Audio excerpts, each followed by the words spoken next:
We sit in the plush, velvet seats of a darkened theater, believing the absolute worst a movie can do is make us cover our eyes. We assume the contract between filmmaker and audience guarantees our physical safety.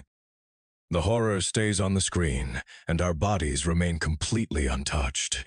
What happens when a director views that barrier as an obstacle to destroy? What happens when a filmmaker decides that optical illusions just aren't enough, and chooses to actively weaponize the experience against the human nervous system?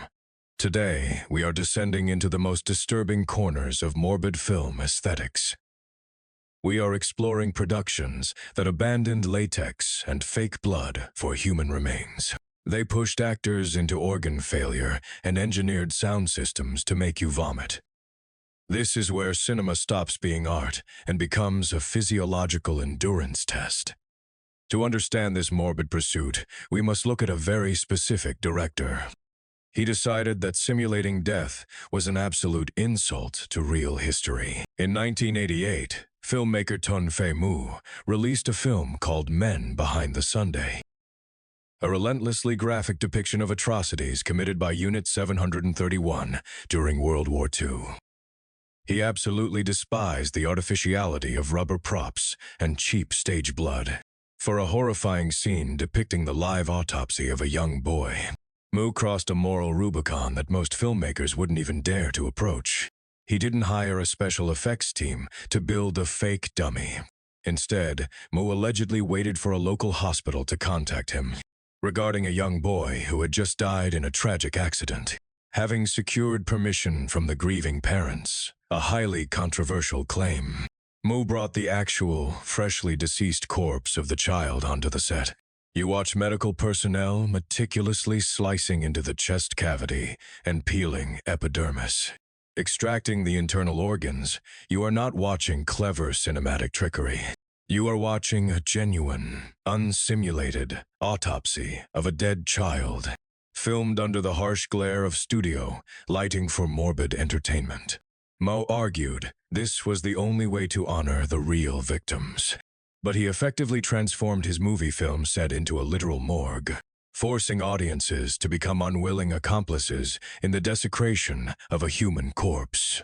He proved that the pursuit of ultimate realism turns the director into a monster.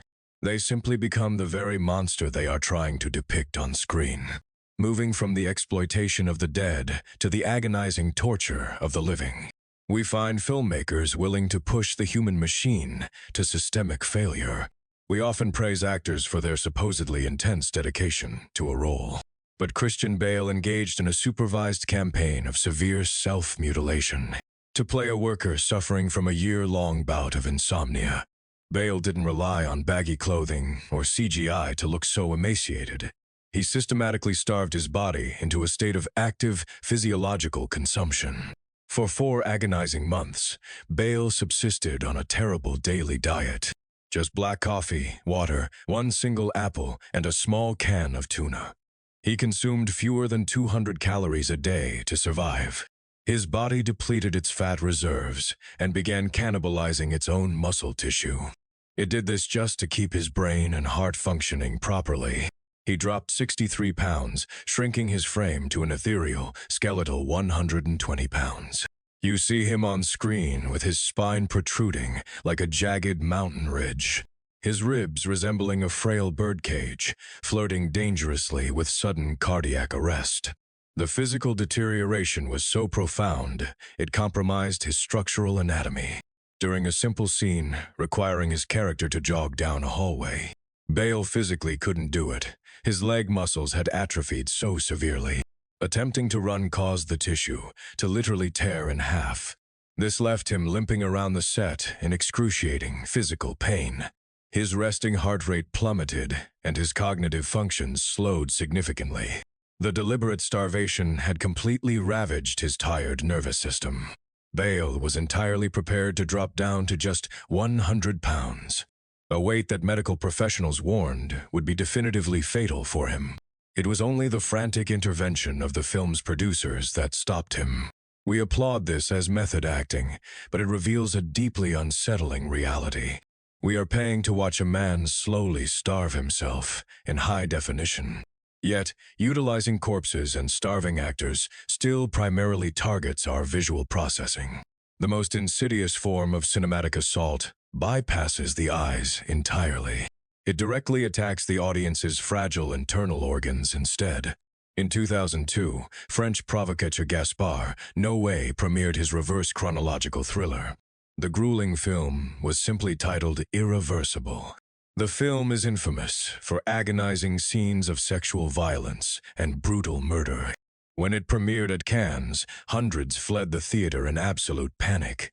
Paramedics had to be called because audience members were inexplicably fainting. They experienced extreme vertigo and physically vomited in the theater aisles. Critics assumed the mass nausea was a reaction to the explicit gore. But the truth was far more calculated and deeply scientific. The audience wasn't just feeling emotionally sick from the visuals. They were being physically assaulted by the theater's own sound system. For the first 30 minutes, Noé secretly laced the audio track. He used a continuous, low-frequency hum, sitting at exactly 27 hertz. This is known as infrasound, a frequency on the borderline of human hearing.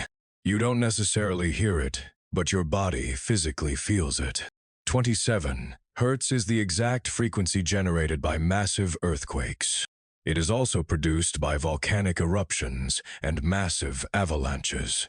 When a human being is exposed to this specific vibration, our inner ear and gastrointestinal tract are violently disrupted. The brain interprets the frequency as an impending, catastrophic natural disaster. It triggers an involuntary, primitive fight or flight response inside you, flooding the bloodstream with adrenaline while inducing acute motion sickness. It creates a profound sense of nameless dread in the audience. Police and military forces have experimented with infrasound for riot control. They use it as a highly effective, non-lethal crowd weapon. Gaspard Noé simply took that military-grade acoustic weaponry.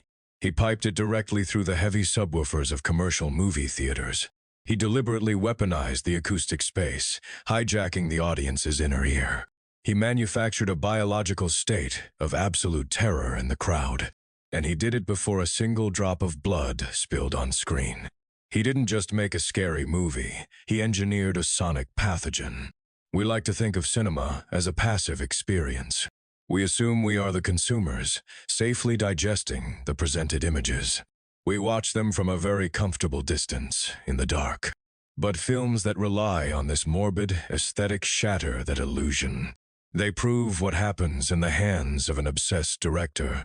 The camera is not just a recording device, it is a manipulation tool. It becomes a dangerous tool for deep physiological manipulation, whether they are sourcing their props directly from the local morgue, or pushing a lead actor's body into clinical starvation for art, or turning the air in the theater into a vibrating weapon. These filmmakers completely refuse to let you remain a safe observer. Next time you find your stomach churning and your palms sweating, or a wave of nausea washing over you in the theater, don't just automatically assume you have a weak stomach. Pause and realize you might be experiencing calculated biological trauma. The exact trauma the director engineered you to physically feel.